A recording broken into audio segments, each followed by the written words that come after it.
We know there are many interesting histories to the beautiful mansions that line the streets of Oneida's historic district and encourage you to take any opportunity to tour this city. A good starting place is the Madison County Historical Society. Many are the times that my family comes here to Oneida. As a matter of fact, we were here last week, and there have been several occasions where we would park our car way up by Route 5 and then walk down the sidewalk on Main Street, down one side and back up the other. Because it's a known fact that architecturally, Oneida has more styles of architecture, I would dare say, than any place perhaps in the country. Architecture students are brought here to study the different forms of architecture. Behind me is a building that was the Higginbotham homestead. Now, the Higginbotham family was responsible for founding Oneida, and they lived in this beautiful, beautiful home behind me. When you take your own tour here in Oneida, you have to stop here because it is one of the finest examples of Gothic revival that you're going to find. And the inside is just jam-packed with history of Madison County. To see what we can see. The city of Oneida truly owes its prominence to Sans Higginbotham, who is truly known as the founder of Oneida. He came into Oneida in 1810 when he looked into land speculation. By 1820, he bought over 200 acres of land from New York State. And in that, by 1830, he surveyed the land, laid out plots, named the streets, and then made a deal with a prominent railroad company at the time, the Syracuse and Utica Railroad. He gave them the right-of-way through the land, provided that the train would stop for 10 minutes at the depot. He would build a hotel, and by June 20th, 1848, there were 1,000 people residing here in Oneida. A lot of it had to definitely do with that stopping here, and as a result, people kept flocking to Oneida. And by 1848, it was chartered as a village. And by 1901, thanks to Sans Higginbotham, well past his time here, it became incorporated as a city, and today it exists as the only city within Madison County. When you tour Cottage Lawn, be sure to ask about the daughters of Niles Higginbotham. This was their home, where they lived, learned, and played. Fans of Louisa May Alcott's Little Women will enjoy the many interesting parallels between the March family and Oneida's Higginbothams.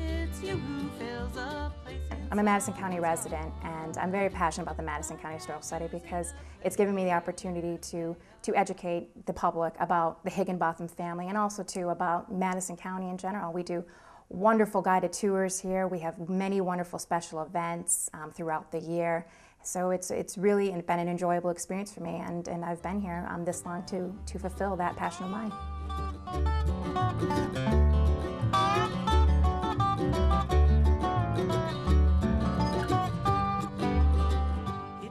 We thought that it might be fun to bring our filming crew to the other media while we were here in Oneida, so we did. We came here to WMCR, which is one of the oldest old-fashioned locally owned radio stations in upstate New York. WMCR used to stand for Madison County Radio, but now the MCR stands for means community radio, and it truly is community radio. And when I go in there, I'm going to see if I might not get a little chance to do some radio broadcasting myself. Just trying to find my way back home. Well, the station, we just celebrated our 50th anniversary last year, and it's been owned by the same owners for close to 40 years. So it really is one of the few remaining independently owned radio stations around. Mm-hmm. And what does that mean? What makes that different than other radio stations? Most stations are owned by large corporations now, and you know they'll own 1,000 stations across the country. We are owned by someone who lives in Oneida. We serve Oneida and the surrounding areas, Madison County, Oneida County, and we are dedicated to being the local radio station for the communities.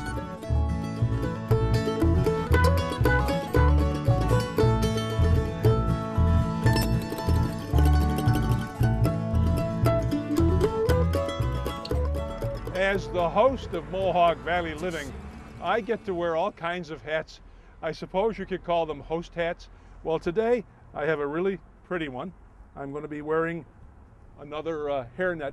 Hood is located right here on Route 5 across from the State Police Barracks, And the tall things behind me are called milk silos, and at any given time they hold 2 million pounds of milk, and some of that milk is going to come out eventually as Hood Simply Smart chocolate fat-free milk. Wow.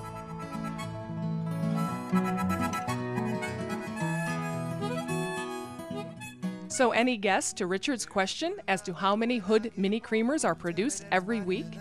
Believe it or not, 16 million of these are produced every week. That's a lot of coffee and a lot of cream. Written on that line, everything fades away without my pen. Hood's been making dairy products since the mid-1800s. This plant was built in 1962, and all the milk comes from a 50-mile radius of Oneida. From here, the milk is distributed all over the United States and Puerto Rico. On a regular basis, this plant makes 1 million gallons of milk products a week and 52 million gallons a year. I've worked here 35 years, and I guess I work at Hood because it's an excellent place to work. Lots of nice people in Oneida. Fruit of my labor when I get bored. Tell me that it's mightier than the sword. It's sweet and subtle as a song of the wren. Well, if a drunk man's words are a sober man's mind, it's all the same to her unless it's written on that line. Everything fades away without my pen. He who reaps, he writes, he sows. Patiently the pen waits under my nose. I come up with a good idea every now and then. We worked up quite an appetite here in Oneida, and we were looking for some place to eat. Driving down Main Street, it must have been my Irish blood, because I was attracted automatically almost to this place right here called Alexander's Ragtime Incorporated, Thirst Parlor and Deli. So we went inside. You come along too. This historic building has overlooked generations of passersby since the railroad came through this part of the city in the 1800s. Today, people still come to 132 Main Street. Why, you ask? My wife's food.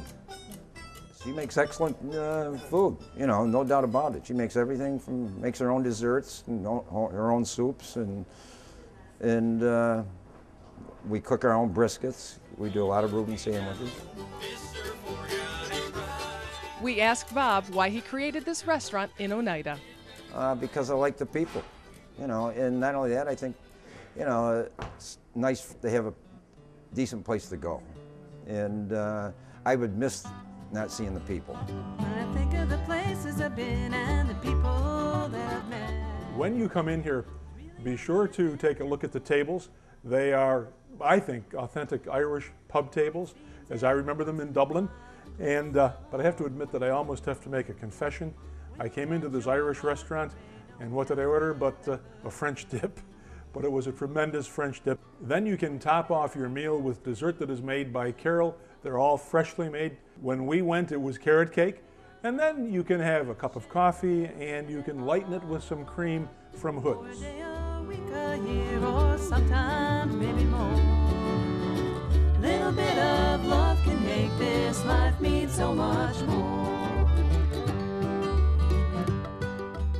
If you bring the family to Oneida, be sure to go down Lenox Ave to the corner of Lenox and Laux. It's about 3 blocks from Main Street. You'll find the ye old pizza pub here. Now, my family and I have been going to the pizza pub, not this one, but the one down in Hamilton, for about 36 years. That's how long it's been opened. When you come to the pizza pub, you're going to be given the chance to order all kinds of things. Chicken, pizza, wings that are very, very different. Be sure to ask for the wings that are the special here at the pizza pub. They're my favorite. I think you'll like them. While you're here, you can have the children watch cartoons on the wall. You can also carve your initials into the tables. See if you can find where we carved Mohawk Valley Living. Matthew and Alicia here at the pizza pub have invited you to dinner tonight. They open at 4 o'clock, and if you come today, they're going to give you, with any large pizza, a free antipasto. While you're waiting for your dinner, the children can either watch the cartoons or try to find where we etched MV Living.